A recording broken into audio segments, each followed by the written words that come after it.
Bonjour Brigitte. Bonjour Marie-Neige. Alors l'autre fois on avait parlé des couleurs et je voulais savoir quand tu me parlais de nappes. Oui. Elles se trouvent où les nappes et comment les définir? Ça correspond à quoi? D'accord. Alors donc on parle des couleurs dans les structures, ce qui va exclure la couleur du cylindre, d'accord, et les faisceaux dans un premier temps qui vont être émis par les centres lumineux. Alors, les couleurs sont contenues dans les structures. Alors, les couleurs dont tu me parles sont des couleurs qui sont en nappe dans les structures. Ce qui fait que quand je vois la personne, je vois soit du bleu arriver, soit du vert, soit du orange, soit du rose saumon, soit du jaune, soit du violet. Bon, la couleur est uniforme, c'est ce que j'appelle la couleur en nappe. Alors, ces couleurs-là, en fait, vont plutôt définir un état d'esprit de la personne. Un état d'esprit, une préoccupation, un blocage, un niveau de perception et un certain taux vibratoire.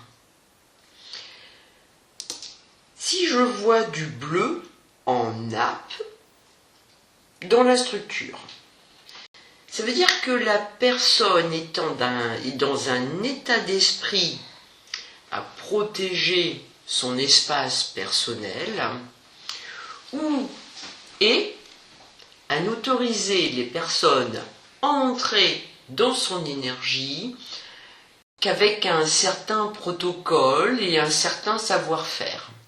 Par exemple, si quelqu'un est dans un bleu comme ça, mais c'est vraiment un exemple très précis, je vais devoir entrer chez elle, mais enlever mes chaussures et mettre des patins et mettre la petite cuillère dans la sous-tasse. Ça veut dire que vous êtes chez moi, mais vous faites comme moi. Oui, il y a un protocole à tenir comme elle fonctionne elle-même. Sinon, on passe pour quelqu'un de très très mal élevé et qu'on ne peut plus recevoir. Si la personne a une couleur verte en nappe dans ses structures, c'est une personne que je vais croiser. Oui, pas forcément à ton cabinet, dehors. Voilà. Ou Alors, ça veut dire que c'est une personne qui n'a pas le temps. Pas le temps.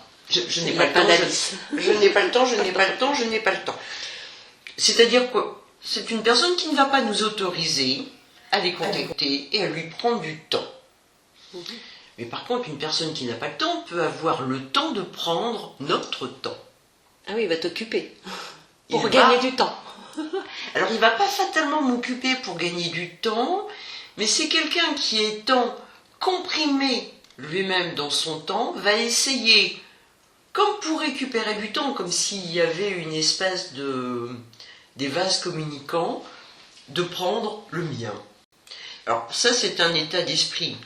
Alors, bon, naturellement, la couleur verte, moi-même n'ayant pas toujours énormément de temps, c'est une couleur que je fuis. Je vais avoir aussi des gens qui vont être dans une dynamique couleur orange, alors plus ou moins foncée d'ailleurs, dans les structures. Alors, admettons que ce soit cette couleur orange assez vive. Alors là, la personne que je rencontre dans la rue, par exemple, est orange.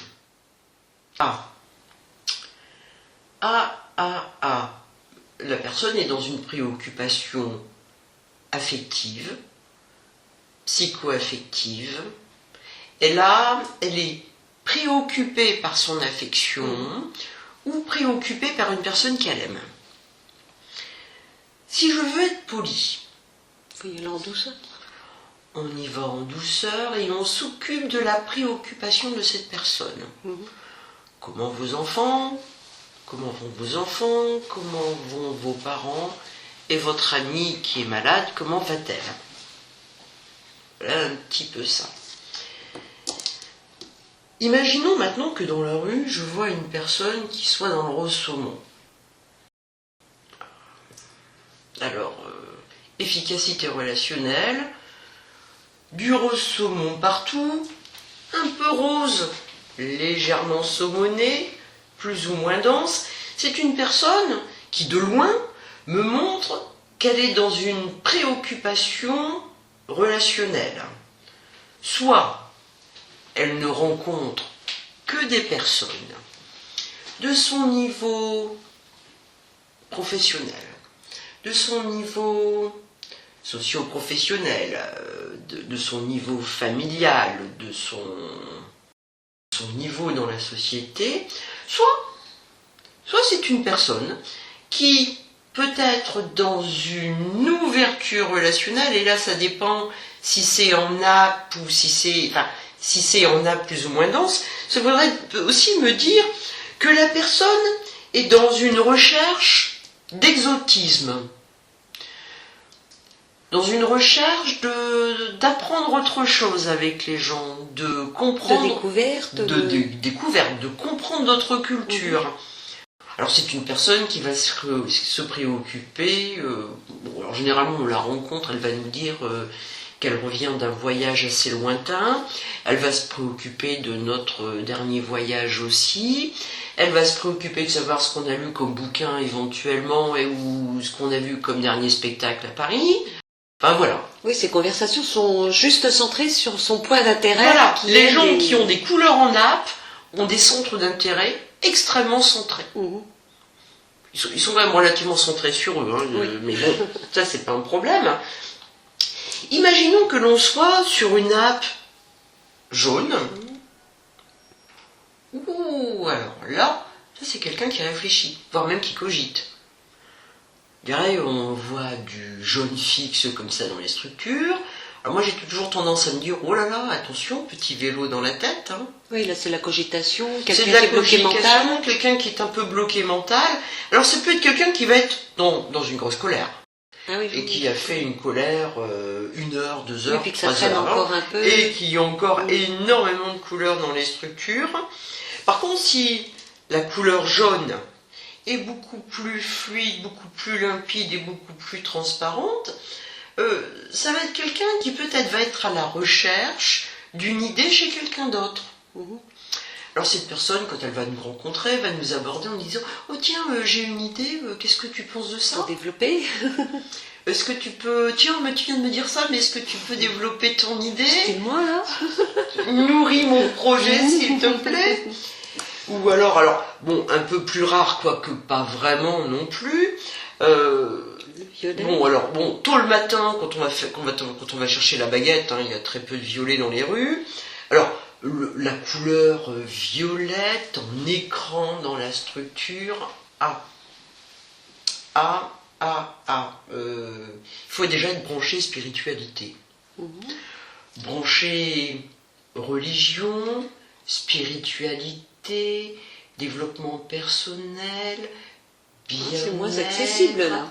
Alors, beaucoup moins accessible. Alors, bon, pourquoi les gens, en fait, les gens ont de la couleur dans les structures de façon fixe? Je dirais c'est pas un bon état de fonctionnement dans les structures. C'est un état de blocage. Oui, qui est pas forcément fixe. De la couleur. Et là, sans voir plus loin la personne, puisque de toute façon elle fait un barrage, elle fait une barrière. On sait déjà qu'elle n'est pas ancrée au niveau tellurique, que son ancrage, plutôt que d'être avec la verticale entre le tellurique et le cosmique, son ancrage, lui, va être à l'horizontale, au contact de la structure 4. Donc un bleu va essayer de rencontrer des structures bleues, un vert va essayer de rencontrer des verts, un orange va essayer de rencontrer des oranges. Ça crée des groupes là. Voilà, alors ça crée des groupes. Alors la difficulté est la suivante, quand on n'a pas de couleur dans les structures, malheureusement, on peut être complètement transparent pour les autres. Ah oui. Et donc par rapport à, tu disais tout à l'heure, il y avait des plus clairs et des plus foncés, quelle pourrait être la différence alors, dans les couleurs? Alors, plus foncé, je suis dans une préoccupation personnelle, je défends mon histoire, je vis mon histoire. Pour le ressaumon. Oui. Je vis mon histoire. Imaginons que le ressaumon soit moins dense, beaucoup plus en nappe et qu'il ait tendance à devenir beaucoup plus rosé. Ça voudrait dire, je suis moins dense, beaucoup plus disponible. Vous voyez, je vous montre quelque chose et c'est là qu'il faut rentrer. En douceur, s'il vous plaît. Oui, toujours en douceur. Toujours en douceur. Alors donc, la couleur, ça veut dire, Ça donne des messages. Ça donne des messages extrêmement précis. Alors, les gens dans la rue n'ont pas fatalement que des couleurs. Mais enfin, si tu veux, je t'en reparlerai, parce que là... Oui, il faut déjà que j'absorbe ça. On va Et absorber par ça. exemple, donc, tu disais qu'ils n'étaient pas assez ancrés. Et comment il faut faire le 108 pour s'ancrer? Alors, le 108 est une technique que tout le monde ne maîtrise pas. Maîtrise pas, oui, bien sûr. Tu l'as apprise. Oui, moi, Mais, j'ai eu cette chance. Voilà. S'ancrer, ça peut être tout simplement pour les gens de manger un peu plus local et manger des légumes un peu plus locaux. Ça peut être aussi en respirant bien, en allant marcher 1 heure le matin, en regardant bien le sol, puis en levant tranquillement les yeux vers les arbres, puis revenir au sol et puis inspirer. Ça demande un cadrage et l'ancrage. Les gens savent qu'ils sont ancrés tout simplement quand ils peuvent entrer en communication avec la terre, avec les plantes et avec les arbres. Entrer en communication, c'est de se sentir bien dans un lieu et... Voilà, de se sentir harmonie quelque part, de se dire, mais voilà, tiens, ça fait 5-10 minutes que je suis là, c'est bizarre, Oui, se ressourcer... J'ai l'impression que ici, c'est aussi chez moi. Voilà un petit peu la différence.